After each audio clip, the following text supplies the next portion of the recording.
Capítulo 2. De las obligaciones a plazo.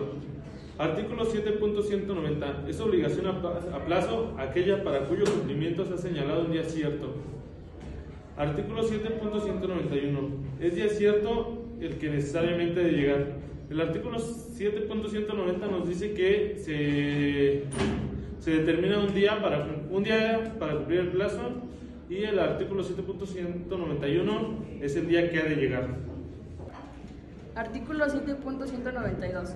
Si la incertidumbre consistiere en si ha de llegar o no el día, la obligación es condicional. Esto quiere decir, este artículo quiere decir que la obligación se convierte en condicional. Y el artículo 7.193. El plazo en las obligaciones se contará de la manera prevenida para la usucapión. Pues esto quiere decir que se cuenta el plazo de las obligaciones a través de la usucapión. Artículo 7.194. Lo que se hubiere pagado anticipadamente no puede repetirse.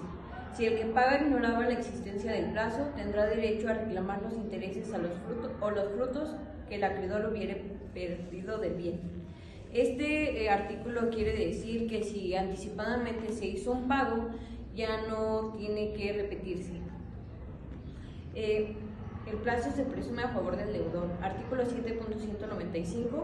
El plazo se presume establecido en favor del deudor, a menos que resulte de la estipulación o de las circunstancias de haberse fijado en favor del acreedor o de ambas partes.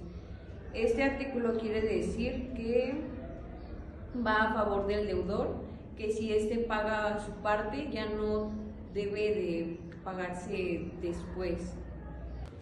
Pérdida del derecho a usar el plazo o uso del plazo. Artículo 7.196.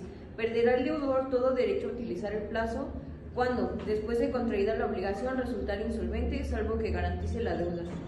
Fracción segunda. No otorgue al acreedor las garantías o que estuviere comprometido. Fracción tercera. Por actos propios hubieran disminuido aquellas garantías después establecidas, y cuando por caso fortuito desaparecieren, a menos que sean inmediatamente sustituidas por otras igualmente seguras. Esto quiere decir que si se pierde el plazo, ya no se pierde la obligación. Pérdida del derecho a usar el plazo cuando son varios deudores. Artículo 7.197. Si fueren varios los deudores solidarios, lo dispuesto en el artículo anterior solo comprenderá al que se hallare en alguno de los casos señalados. Esto quiere decir que si el plazo fijo se pierde, la obligación también.